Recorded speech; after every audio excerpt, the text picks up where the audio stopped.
We're here today with Teresa, who is 34 weeks pregnant and abusing heroin.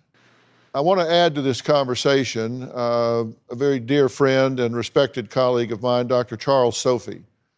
Dr. Sophy is board-certified psychiatrist and former medical director of the County of Los Angeles Department of Child and Family Services. Dr. Sophy, thank you for being here and thanks for talking about this. Thank you. This is a situation where, Teresa is currently using, within the last hour. What's going to happen when this baby is born, and what should happen when this baby is born? The bottom line is everybody in this family is sick. You're all allowing this child to be murdered. Oh, great. Who's the voice of this child except Dr. Phil?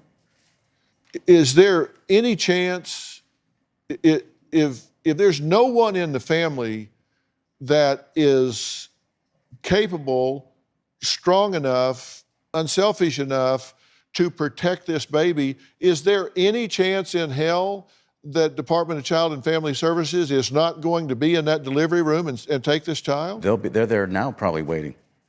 Absolutely. No one can have this baby until you get healthy. This baby's already an addict, which means then that either he's going to go through an abstinence syndrome where he's not going to have meds or heroin when he's born, or he's going to have to be weaned off, which doesn't even dictate what's going to come in the next 5 to 10 years of cognitive or developmental delays. I want to add someone else to the conversation. It's Dr. Aliabadi, one of the country's leading OB-GYNs. She says quitting cold turkey is absolutely not the answer for Teresa. She joins us virtually. Dr. Aliabadi, thank you for joining us again. It's good to talk to you again. Thank you for having me. It makes me very emotional to listen to Teresa's story, but quitting cold turkey and doing it on her own is just not an option right now. The baby can have respiratory distress, they can compromise blood flow to the placenta, and the baby can possibly be delivered early, and obviously fetal demise is the most concerning risk. Well, Dr. Aliabadi, you did your residency at County USC, where you cared for heroin addict pregnant women regularly, and you saw how bad this can go and how off the rails it can go. And you heard her talking earlier. She hasn't been to an OB yet. She's not taking prenatal vitamins. She said she's had an ultrasound, has a piece of paper where it says baby looks okay, but there's been no examination. There's been no lab work. There's been nothing done here. What's the risk that this baby is facing right now? So, unfortunately, when you enter prenatal care at 34 weeks, the dates could be wrong. So just because the ultrasound, for example, measures this baby at 34 weeks, it could be that this baby is 37 weeks measuring 34 weeks. She does not remember the first day of her last period. She hasn't gotten any earlier ultrasounds. So to date and give an accurate due date is very complicated. One thing I want Teresa to know is just because someone tells you your ultrasound is okay doesn't mean anything. We need to do an anatomy ultrasound. Birth defects are common, and these birth defects are usually, you can see them in the heart, you can see them in the spine, or in the eyes. So a specialist needs to do an ultrasound. Right, and Dr. Sophy, as you said, and Dr. Aliabadi's talking about, as time goes on, there are developmental issues that can haunt this child for many, many years. Right. Today I'm waiting to evaluate Teresa. Hi, how are you? I'm glad you're here. So I was just reviewing your chart before I walked in. I have a doctor here today. His name is Dr. Steve Rad. He will do a detailed anatomy ultrasound. He's gonna go through every organ. This is Dr. Steve Rad. So it's nice to meet everyone. So we're gonna take a look at the baby. This is the baby's head. Here you can see the eyes. You can see the brain divided in half. I want to listen to the heartbeat now. So far things are looking good, okay? Oh yay. Before I leave, she has a foot abscess. So I'm going to do an OB panel, I'm doing NIPT on her. I want to make sure that there's not a blood clot in your leg causing that abscess. I'm Dr. Cohen. I do addiction psychiatry, and I happen to also have a specialty in treating women in pregnancy. We're going to try to find a treatment center that can treat both substance use and pregnancy. I think we should definitely detox you from meth as well. The sooner we get you off of it, the better. We just want to get you detoxed as soon as possible so the baby's no longer exposed. Unfortunately, her foot doesn't look good.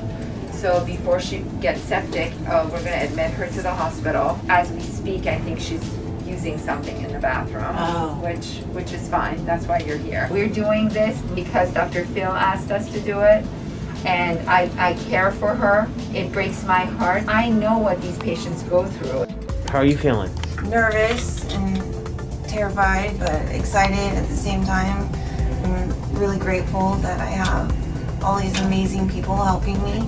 I couldn't be more thankful that my baby is healthy. I can't tell you how excited I am. Looks like we've got a really good plan for Teresa. I just can't thank Dr. Phil enough and all the doctors involved today. I am so grateful for this last chance for her and her baby. The doctors are amazing. I want to express my appreciation to you, Dr. Phil, for helping my daughter.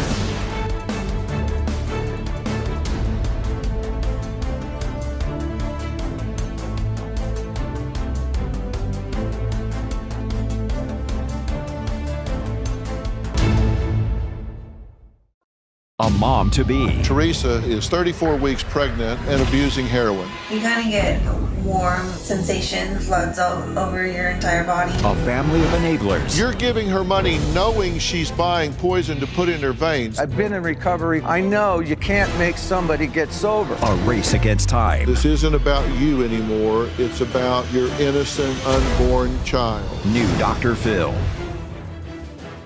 Coco came home to us when she was 10 days old, and it's been an emotional roller coaster since. She was extremely sick, withdrawing from heroin and meth.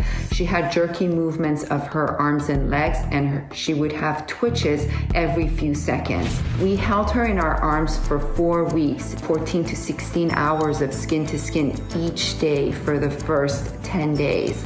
Eventually, her symptoms completely resolved. With a lot of love and with the help of tons of doctors, we have been able to completely heal her.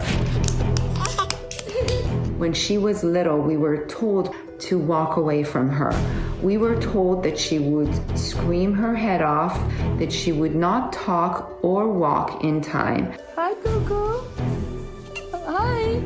What are you wearing?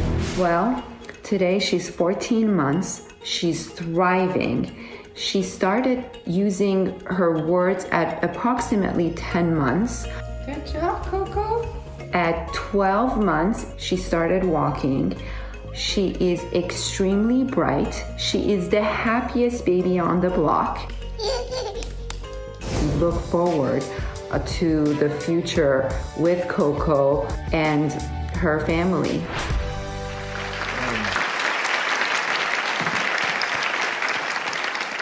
So let's be real clear here. So this child was born addicted and withdrawing. So at that point, Department of Child and Family Services comes in and says, no, the mother clearly is not in a position to take care of this baby. And concerns because the family history with her, they weren't comfortable with her being placed in the family. So you not only delivered the baby, you fostered the baby. How have you guys felt about all of this? Hi, thank you for having me. Coco has changed my life, and when she came into our lives, she really showed me and opened my eyes to actually the major difficulties in the U.S. foster system, which made me and my sister want to start our nonprofit, Coco's Angels. In the past year, we have had many events and fundraisers for foster children. Well, Delora, God bless you and your sister Dahlia for this. Robin and I, especially Robin, work in the foster care system. Robin particularly with CASA, Court of Poor and Special Advocates, and we know the system is broken.